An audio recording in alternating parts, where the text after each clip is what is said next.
Hello hi guys, welcome back to your own academy Abhay Academy. दोस्तों, मैं लेकर आया हूं आज आपके सामने हिंदी साहित्य के टॉप 30 क्वेश्चंस जो किसी भी प्रकार के कॉम्पिटिटिव एग्जाम्स में आपसे पूछे जा सकते हैं। तो दोस्तों, जो आचार्य रामचंद्र शुक्ल जी द्वारा रचित हिंदी साहित्य का इतिहास है, उसी में से इन क्वेश्चंस को ढूंढा गया है।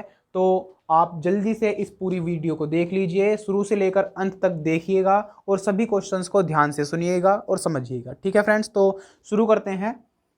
दोस्तों, पहला क्वेश्चन है हिंदी साहित्य में प्रयोगवाद के प्रवर्तक का नाम है। तो ऑप्शन है इसके, option A Nirala, B Agyeya, C Pant, D Jaishankar Prasad. तो इसका जो सही जवाब हो जाता है वो हो जाता है ऑप्शन नंबर बी, यानी कि अज्ञे। तो हिंदी साहित्य में जो प्रयोगवाद के प्रवर्तक हैं वो हैं अज्ञे, जिनका पूरा नाम है सच्चिदानंद हीरानंद वात्स्यायन अज्ञे। ठीक है फ्रेंड्स, तो चलते हैं सेकंड क्वेश्चन की तरफ। सेकंड क्वेश्चन में कह रहा है मृगनयनी उपन्यास के रचनाकार हैं। तो मृगनयनी उपन्यासकार के रचनाकार पूछ रहा है। ऑप्शंस हैं उपेंद्रनाथ अश्क, यशपाल, जैनेन्द्र कुमार, वृंदावन लाल वर्मा। तो इसका जो सही जवाब हो जाता है वो हो जाता है वृंदालाल वर्मा। थर्ड क्वेश्चन की तरफ चलते हैं।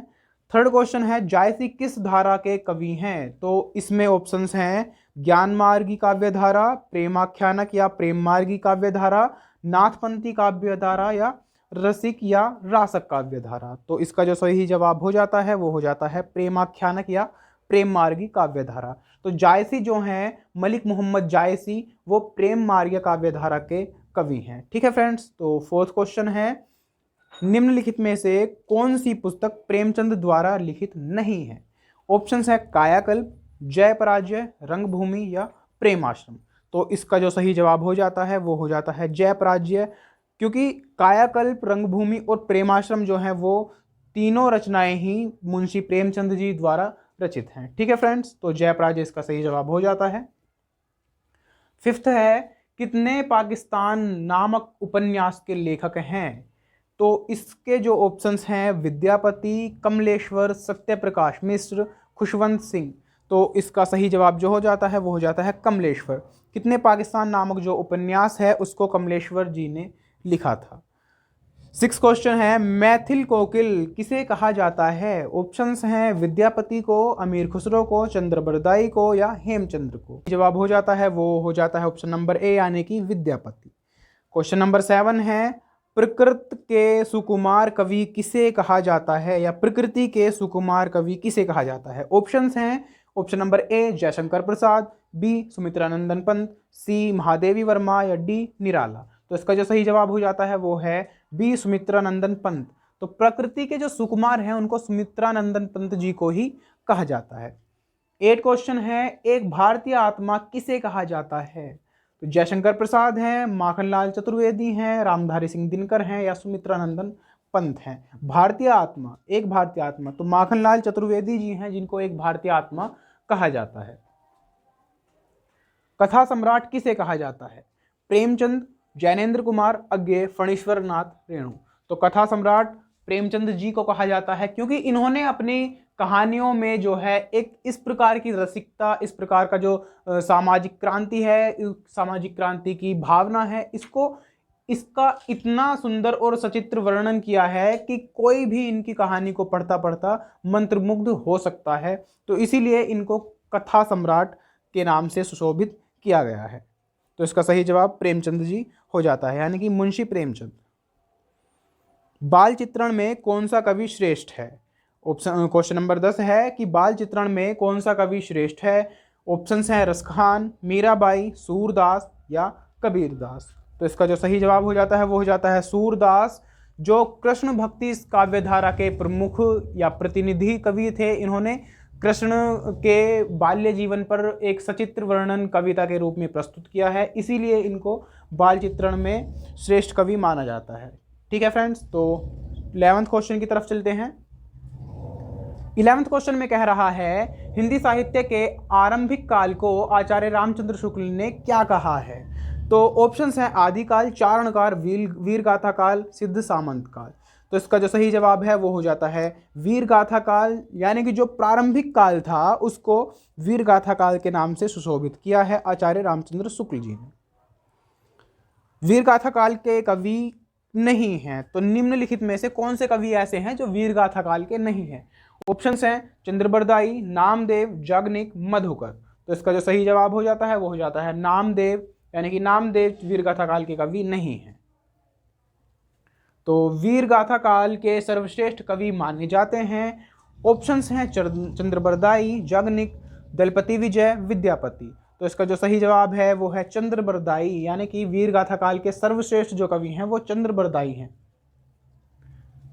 क्वेश्चन नंबर 14 है पृथ्वीराज रासो के रचनाकार कौन हैं? जयदेव, चंद्रबरदाई, याज्ञनिक या विद्यापति। इसका सही जवाब है चंद्रबरदाई। चंद्रबरदाई ने ही पृथ्वीराज रासो की रचना की है। कबीरदास की भाषा थी। कबीरदास ने जो दोहे लिखे, बीजक लिखे, उनमें किस भाषा का प्रयोग किया है, यही यहाँ पर पूछ रहा है। ऑप्शंस है ब्रज, कन्नौजी, सधुकड़ी या खड़ी बोली। तो इसका जो सही जवाब हो जाता है वो हो जाता है ऑप्शन नंबर सी, यानी कि सधुकड़ी भाषा। सधुकड़ी भाषा का कबीरदास जी ने अपने दोहों बीजक में प्रयोग किया है, तो यही इसका सही जवाब हो जाता है। क्वेश्चन नंबर 16 है कटकटान कपि कुंजर भारी, दह भुजदंड तमकी मही मारी, डोलत धरनी सभापद खसे, चले भाजी भय मारुत ग्रसे। इन पंक्तियों के रचयिता कौन हैं? तो इन पंक्तियों के जो कविता की पंक्ति हैं इनके रचनाकार हैं तुलसीदास जी। तुलसीदास जी ने ही इनका वर्णन किया है। जो श्री राम जी के बारे में एक कविता है, उनके विषय में कविता है, उसी की ये पंक्तियां, उसी से ये पंक्तियां उद्धृत हैं। ठीक है फ्रेंड्स। तो 17 क्वेश्चन है नयन जो देखा कमल सा निर्मल, नीर शरीर, हसत जो देखा हंस भा दसन न गहीर। प्रस्तुत पंक्तियों के रचयिता कौन है?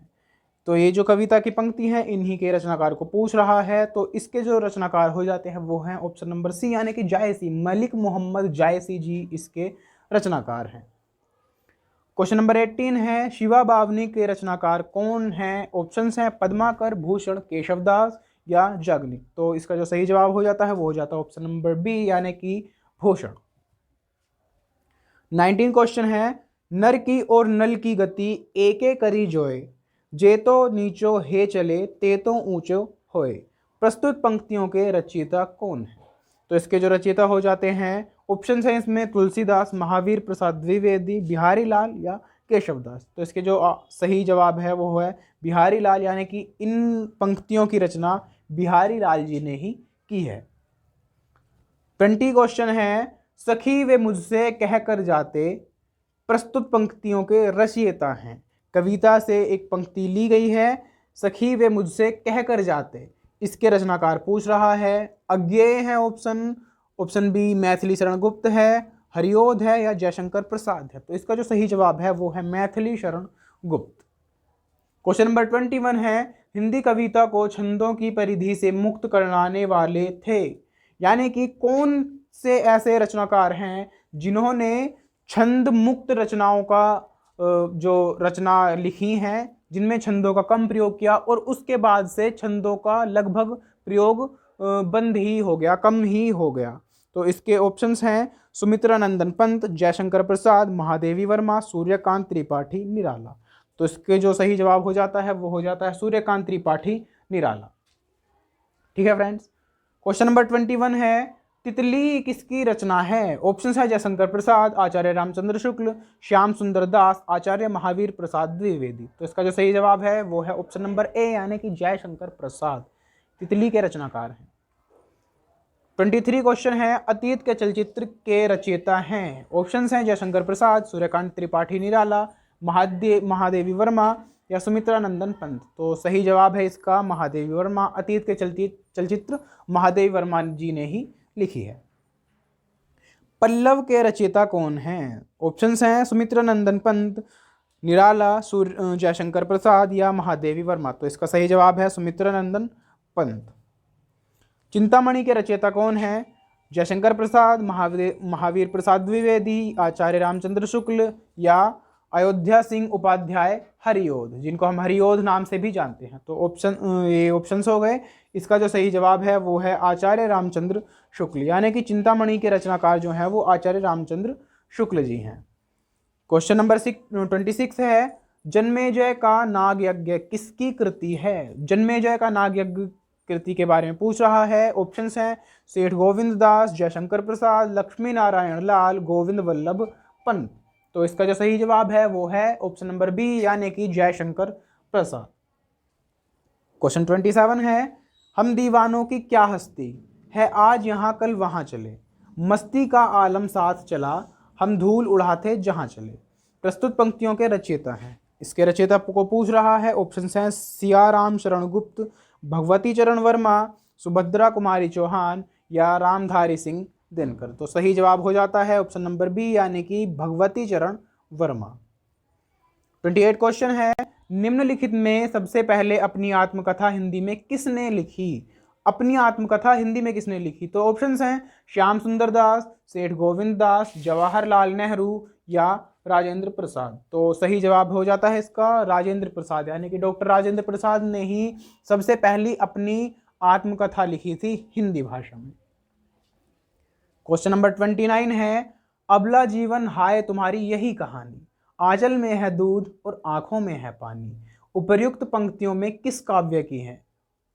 तो ऑप्शंस हैं इसके कामायनी, साकेत, यशोधरा या आंसू। तो इसके का जो काव्य है, पंक्तियां दी हुई हैं, कविता का नाम पूछ रहा है। तो ऑप्शंस हैं हमारे पास कामायनी, साकेत, यशोधरा या आंसू। तो सही जवाब जो हो जाता है वो हो जाता है इसका यशोधरा। तो यशोधरा से ही ये पंक्तियां उद्धृत की गई हैं। ठीक है फ्रेंड्स। क्वेश्चन नंबर 30 देखते हैं। इसमें कह रहा है, हिमालय के आंगन में उसे प्रथम किरणों का दे उपहार, उषा ने हंस अभिवादन किया और पहनाया हीरे का हार। इस पंक्ति के रचयिता कौन है? रामधारी सिंह दिनकर हैं, माखनलाल चतुर्वेदी हैं, जयशंकर प्रसाद हैं या मैथिली शरण गुप्त हैं। तो सही जवाब है इसका जयशंकर प्रसाद, यानी कि इन पंक्तियों की रचना जो की है वो जयशंकर प्रसाद जी ने ही की है। तो इसी के साथ दोस्तों मैं अभिषेक कुमार आपसे लेता हूं विदा। इसी प्रकार के और भी क्वेश्चंस के लिए या और भी जो आपका स्टडी मटेरियल है उसके लिए हमारे साथ जुड़े रहिए। और बोर्ड एग्जाम्स के जो भी स्टूडेंट्स हैं वो जल्दी से हमारे सब चैनल को सब्सक्राइब कर दीजिए। समय समय पर आपको आपके सिलेबस के अकॉर्डिंग यहाँ पर वीडियोज़ क्लासेस उपलब्ध कराई जाती रहेंगी। ठीक है फ्रेंड्स, तो इसी के साथ wish you happy exams and bye bye.